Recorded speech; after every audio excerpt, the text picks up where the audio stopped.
1절로 9절입니다.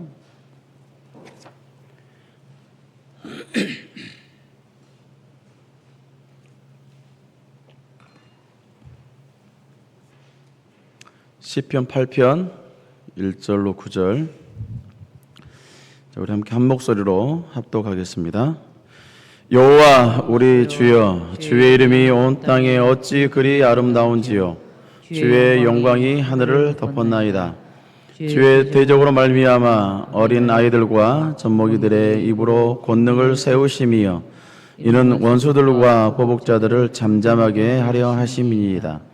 주의 손가락으로 만드신 주의 하늘과 주께서 베풀어 두신 달과 별들을 내가 보오니, 사람이 무엇이기에 주께서 그를 생각하시며 인자가 무엇이기에 주께서 그를 돌보시나이까.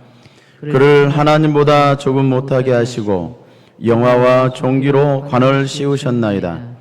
주의 손으로 만드신 것을 다스리게 하시고 만물을 그 발 아래 두셨으니 곧 그 모든 양과 들짐승이며 공중의 새와 바다의 물고기와 바닷길을 다니는 것이니이다.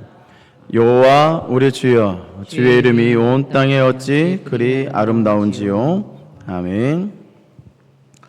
자, 오늘 시편 8편 말씀은 성경 전체에서 여러 시들이 있는데 그 아름답다 이렇게 말하는 표현하는 시들 중에 한 시입니다. 인간의 존재 가치와 그리고 하나님의 구원 계획을 가장 깊게 보여주고 있는 시편이기도 합니다. 그래서 이 시편은 단순히 아름다운 자연의 그 아름다움을 노래하는 것이 아니라 하나님의 창조, 그리고 인간의 존엄, 그리고 그 인간이 타락한 모습과 예수 그리스도 통해서 회복하는, 그리고 장차 하나님께서 완성하실 하나님 나라까지 바라보게 하는 놀라운 구속의 시편이다라고 얘기들을 합니다. 시편 8편은 다윗이 기록을 했습니다. 다윗은 왕궁에서 있었을 때만 하나님을 만난 사람이 아닙니다. 다윗이 어려서부터 양을 치면서 그 목동 생활을 하는 그 가운데서도 다윗은 하나님과 함께 있고 하나님께서 다윗을 만나 주셨습니다. 어린 시절 베들레헴에서 양을 치면서 수없이 많은 밤하늘을 바라보면서 그는 이렇게 찬양했던 거예요. 지금의 도시들 보면 도시 안에서 하늘을 바라보면 별들이 보입니까? 그것과는 대조적으로 들판에서 다윗이 있는 그 베들레헴 그 들판에서 하늘을 바라봤을 때와 그 별들과 도시 한복판에서 하늘을 바라보면서 보았던 별들의 그 깊이는 다르겠죠. 그러면서 다윗은 그렇게 광활하고 그렇게 광대하고 그 많은 곳에, 그런 곳에 별들의 있음을 보면서 하나님의 그 위대함을 찬양하고 묵상하고 나아갔던 것입니다. 들판에는 인공적인 것이 없잖아요. 그러다 보니까 밤이 되면 여지없이 하늘에서 쏟아지는 별의 빛처럼 그렇게 많은 것들이 선명하게 보이기도 합니다. 그런 다윗은 그 밤하늘을 바라보면서 인간의 눈으로 헤아릴 수 없는 하나님의 창조의 세계를 보았고, 그 창조의 세계를 바라보면서 자기 자신의 존재 자체를 깊이 깨닫고 묵상하며 나갔던 것이죠. 자기 자신을 돌아봤다는 것입니다. 지금의 시대를 돌아보게 되면 얼마나 과학이 발달했습니까? 제가 군대 막 이제 입대하기 전에 삐삐가 나왔어요. 삐삐가. 그것도 참 신기하다라고 했거든요. 어떻게 전화번호가 삐삐의 그 작은 기계 안에 찍힐까라는. 그런데 제대하고 나오니까 시티폰이 생겼어요. 전화기인 것이죠. 이 작은 것을 어떻게 전화를 할까? 그런데 지금은 어떻습니까? 21세기를 살아가고 있는 우리가 이 핸드폰으로 전화도 하고 문자도 보내고 심지어 뭐까지 합니까? 인터넷까지 해요. 또 인터넷까지 하는데 인터넷에서 더 발달돼 가지고 이 핸드폰으로 많은 사람들이 AI하고 대화를 하더라고요. 참 신기하기도 합니다. 이렇게 우리는 과학이 발달한 세대에 살아가고 있습니다. 과학이 발달하다 보니까 얼마나 많은 그 과학 기술로 하늘을 관측을 하지 않겠습니까? 하늘을 관측하는데 수없이 많은 별들, 이 은하계에 있는 그 수없이 많은 별들. 그런데 그 과학이 발달했다고 하더라도 하나님께서 펼쳐놓은 그 우주의 모든 것들을 다 볼 수는 없습니다. 한 컷의 사진으로 이 온 우주를 볼 수가 없는 게 과학이잖아요. 이렇게 수많은 은하로 펼쳐져 있는 우주, 그 존재만으로도 위대합니다. 그런 위대함을 볼 수 있는 이 과학적으로 우리가 핸드폰으로 찾아서 그 온 우주를 지금은 볼 수 있잖아요. 근데 다윗이 살고 있었을 때는 그런 것 우리가 다윗이 쳐다보면서 위대하고 광활하다라고 얘기할 수 있었을까요? 그러지 않았다는 것이죠. 과학이 발달되지 않은 그 시대에 이 다윗이 하늘을 바라보면서 하나님의 창조를 찬양한 것입니다. 하나님의 창조 세계를 바라보면서 이렇게 말씀하고 있어요. 주의 손가락으로 만드신 하늘과 주께서 베풀어 두신 달과 별들을 보니 내가 너무 기쁩니다 라고 고백을 하고 있는 것입니다. 다윗이 우주의 크기를 알았을까요? 계산하면서 다윗이 이렇게 하나님을 찬양하면서 시를 적었을까요? 그렇지 않았겠죠. 하나님의 그 우주에 만드신 그 하나님 자체를 생각하면서 이 시를 지었다라고 생각을 합니다. 우리는 종종 피조물, 자연 세계를 바라보면서 얼마나 환호하고 얼마나 감격합니까? 그렇죠. 제가 우리 큰애랑 둘째 낳았을 때 영광에 데려갔었는데 그때가 9월 달이었던 것 같아요. 근데 우리 큰애는 코스모스를 보고 되게 기뻐하고 좋아했거든요. 그런데 우리 둘째 하경이는 코스모스를 보고 왕 울어버리는 거예요. 이유를 모르겠는데. 어떤 이유로 울었는지는 아직도 밝혀지지 않았습니다. 물어보고 싶은데 한번 물어보려고 합니다. 근데 이렇게 우리가 자연의 한 부분을 보면서도 하나님의 그 위대함을 놀랍게 여기고 정말 어떻게 표현할 수 없을 정도로 그 감정이 북받쳐 오르는 것을 볼 수 있습니다. 감탄하기도 하고. 그런데 다윗은 피조물, 이 자연 세계를 보면서 감격한 게 아니라 그것을 넘어서 이 우주 만물을 창조하신 하나님을 바라보면서 찬양하면서 나갔다라는 것이죠. 아름다운 꽃을 보면서 이 꽃을 만드신 하나님, 어떤 하나님일까? 하늘에 바라보면서, 푸른 하늘 바라보면서 이 펼치신 하나님, 그리고 밤하늘의 별들, 쏟아지는 별들을 바라보면서 하나님을 바라보며 얼마나 기뻐했고 감사했을까? 먼저 하나님을 생각했다라는 것이죠. 우리와의 시선이 너무 다른 거예요. 믿음의 사람의 시선은 바로 이런 것입니다. 그러나 세상은 자연을 보면서 우연이다.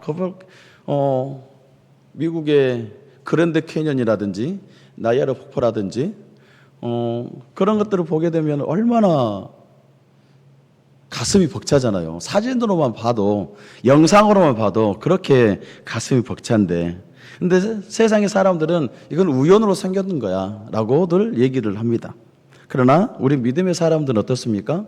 다윗과 같은 마음이 있어야 됩니다. 다윗과 같은 심정이 있어야 돼요. 그 모습을 보면서, 그 사진 한 장을 보면서 하나님께서 이것을 만드셨구나, 하나님께서 이 우주를 창조하셨구나라는 것들을 우리가 고백하면서 나아가야 한다라는 거예요. 그래서 다윗은 시편을 시작하면서 이렇게 외치고 있습니다. 찬양하고 있죠. 여호와 우리 주여, 주의 이름이 온 땅에 어찌 그리 아름다운지요 라고 찬양하고 나아가고 있습니다. 우리의 고백이 이런 고백이 되어야 됩니다. 우리가 살아가면서 얼마나 많은 것들을 봅니까? 정말 지나가면서 수없이 많은 자동차들도 보잖아요. 그리고 이 대자연을 바라보잖아요. 그리고 장마철이 되면 그 쏟아지는 빗줄기, 그것으로 통해서 피해받는 많은 사람들도 있겠지만, 특히 또 지금과 같이 햇볕이 뜨거워서 밖을 나갈 수 없는 이 태양빛을 보면서도 우리는, 인간은 힘들어하고 고통스럽게 느껴지겠지만, 그러나 그것을 만드신 하나님의 그 섭리는 우리가 이루 말할 수가 없습니다. 우리는 그를 보면서도 하나님의 위대하심을 찬양할 수가 있어야 돼요. 그런데 제가 오늘 말씀 준비하면서 밖에 잠깐 나갔다 왔거든요. 너무 힘들더라고요. 인간이 이래요. 설교를 준비하고 있던 저조차도, 이 말씀을 준비하고 있는 저조차도 그 쏟아지는 태양빛을 맞는데, 아, 왜 뜨겁지? 먼저 불평이 먼저 나오더라고요. 그 순간, 아, 너무나 연약하구나 라는 그런 생각을 했습니다. 우리는 여호와 우리 주여, 주의 이름이 어찌여 온 땅이 그리 아름다운지요, 이 찬양의 고백이 다윗의 고백만이 아니라 우리의 고백이 되어지기를 간절히 바랍니다. 그러면서 이 1절의 이 찬양의 고백이 마지막 9절에도 동일하게 고백하고 있는 모습도 발견하게 됩니다. 다윗은 처음부터 끝까지 하나님을 바라보고 있었다라는 것입니다. 그의 관심은, 다윗의 관심은 사람이 아니었던 거예요. 전적인 하나님 앞에만 시선이 집중되어 있었다라는 것입니다. 하나님께만 향해 있었다라는 거예요. 자신의 형편도 아니에요. 자신이 가지고 있는 성공도 아닙니다. 오직 하나님의 그 이름만을 바라보면서 하나님의 그 이름만을 찬양하고 그 이름만을 부르며 나아갔던 이 다윗의 모습. 우리가 성경을 보면 얼마나 하나님의 이름들이 많이 있습니까? 그러나 단지 그 하나님의 이름들이 호칭으로 부르기 위해서 지어졌던 건가요? 아니겠죠. 그 안에는 하나님의 성품이 담겨져 있습니다. 하나님의 능력이 있고요. 그리고 그 하나님의 이름 안에는 하나님의 거룩성이 있습니다. 그리고 하나님의 영광이 있다라는 의미인 것이죠. 그래서 하나님은 거룩하신 분이고 전능하신 분이고 신실하신 분, 그리고 사랑이 많으신 분이다라고 우리가 얘기들을 합니다. 하나님의 이름이 아름다운 것, 하나님의 이름이 아름다운 것은 하나님의 존재 자체가 영광스럽고 존귀하기 때문에, 거룩하시기 때문에 그 하나님의 이름이 아름다운 것이다 라고 얘기를 한 것입니다. 그래서 다윗이 이런 고백을 할 수 있었던 거, 이런 찬양을 할 수 있었던 것입니다. 오늘 우리의 삶은 무엇으로 시작하고 있습니까? 혹여 아침에 눈을 뜨면서 찬양, 아침에 눈을 뜨는 순간 불평, 어떻습니까? 걱정, 그것으로 시작했을까요? 아니면 찬양으로 시작했을까요? 세상에 많은 사람들은 아침에 눈을 뜨게 되면 걱정이 먼저 앞선다고 합니다. 오늘 어떻게 살아가지? 우리 아이들 어떻게 먹이지? 그런 문제, 그런 걱정, 그리고 건강, 그 자녀의 문제, 이런 것들 때문에 먼저 눈을 뜨게 되면 그런 근심 걱정들이 먼저 찾아와서 생각을 하면서 하루를 시작한다고 그래요. 그러나 다윗은, 오늘 8편의 다윗은 오직 하나님을 찬양하고 하루를 하나님으로부터 시작해서 하루 마감도 하나님으로 마감하고 있는 것을 볼 수 있어요. 믿음의 사람이 이런 모습이어야 한다라는 것입니다. 환경보다 하나님을 먼저 생각하고 하나님 앞에 나아가는 저와 여러분이 되어졌으면 좋겠습니다.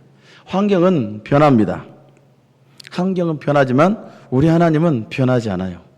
2000년 전의 하나님이나 그 전의 하나님이나 지금의 하나님 동일하시다는 거예요.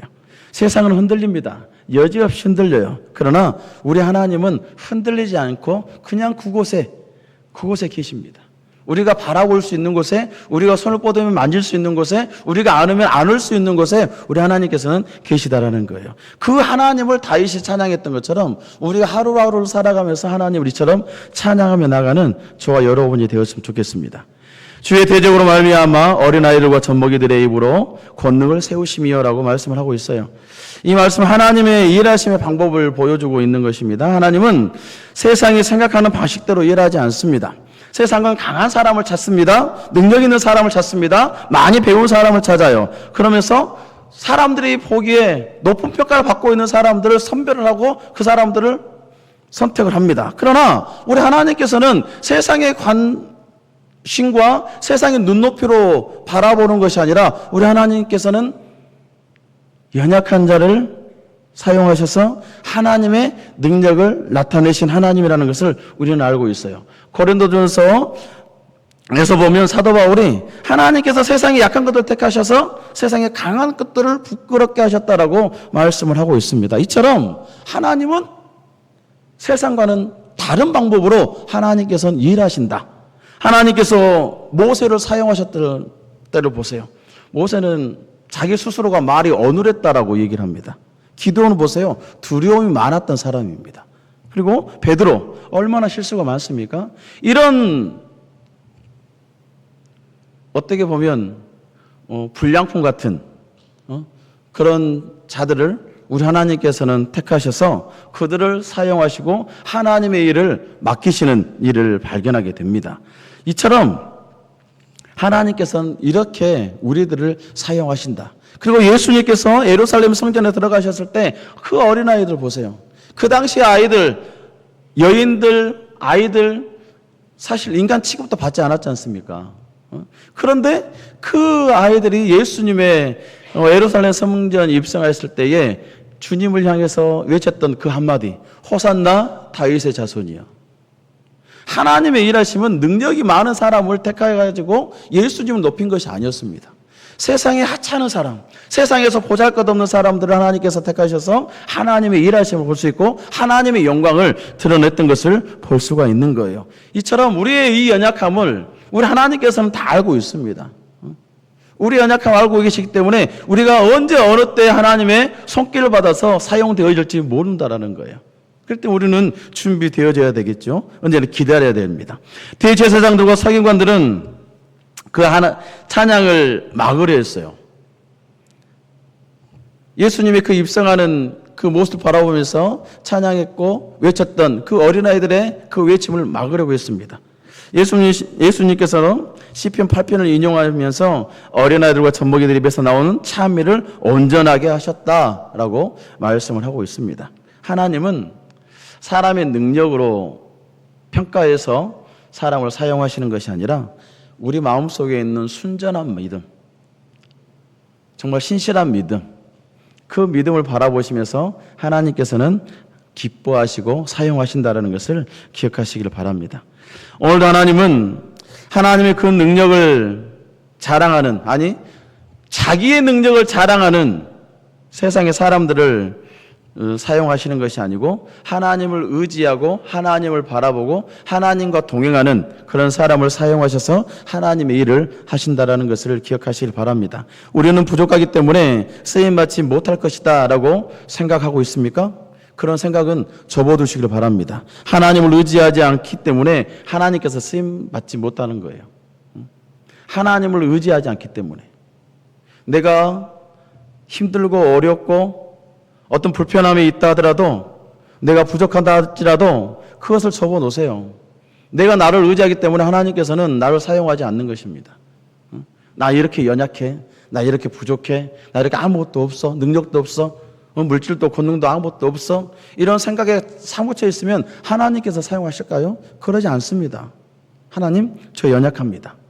연약한 부족하지만 그래도 하나님 의지하고 나아갑니다.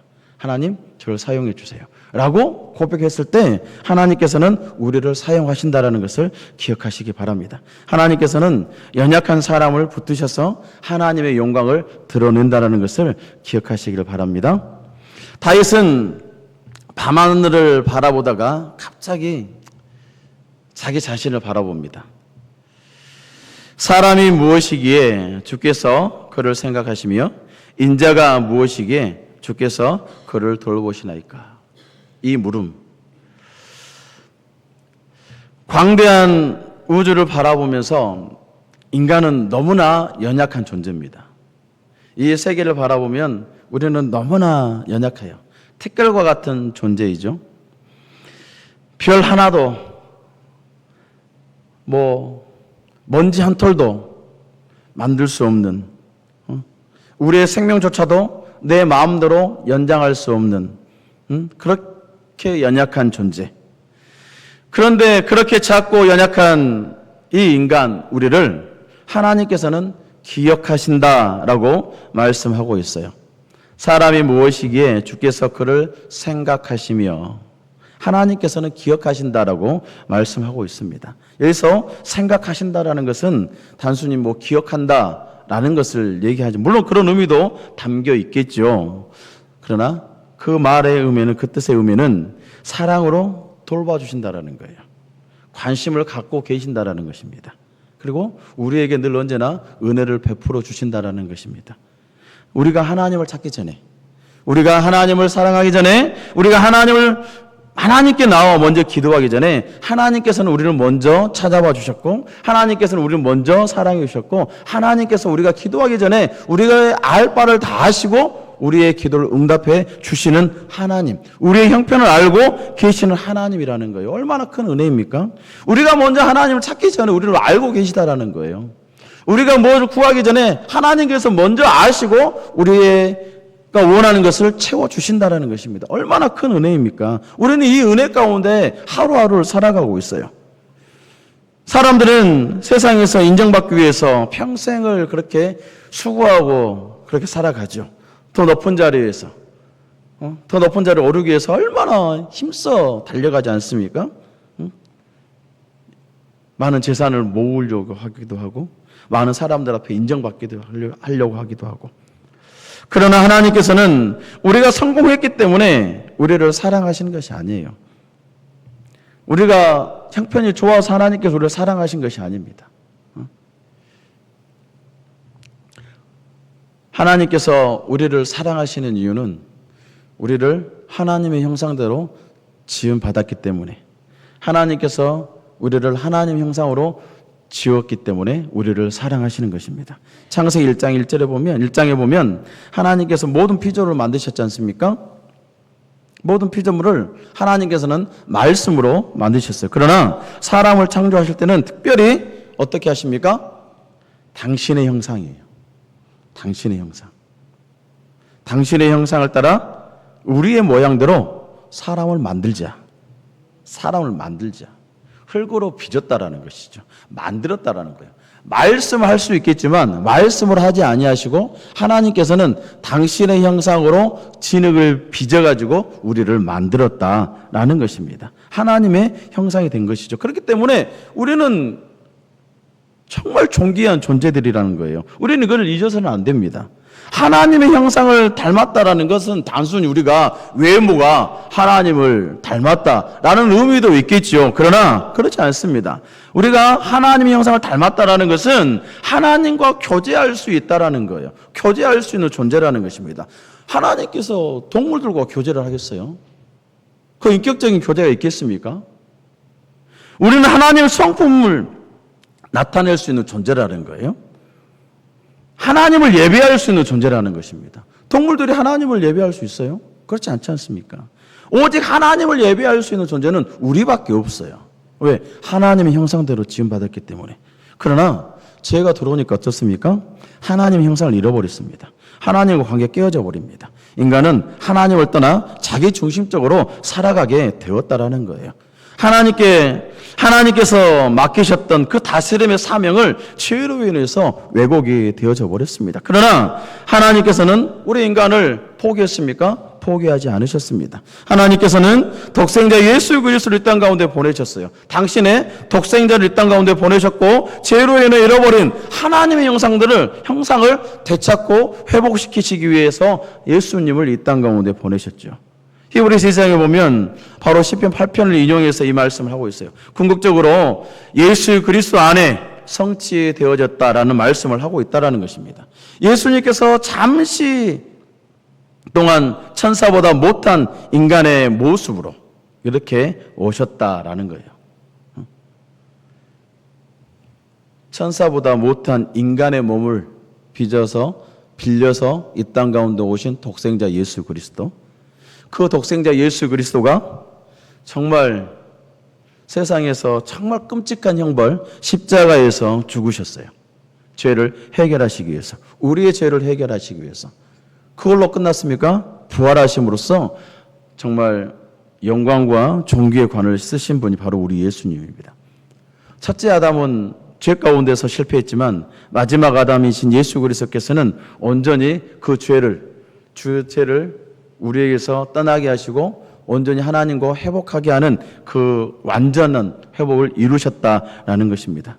그래서 시편 8편은 단순히 인간을 높이는 시가 아니라 참 인간이신 예수 그리스도를 바라보게 하는 메시아 시다라고 그렇게 불리기도 한다고 합니다.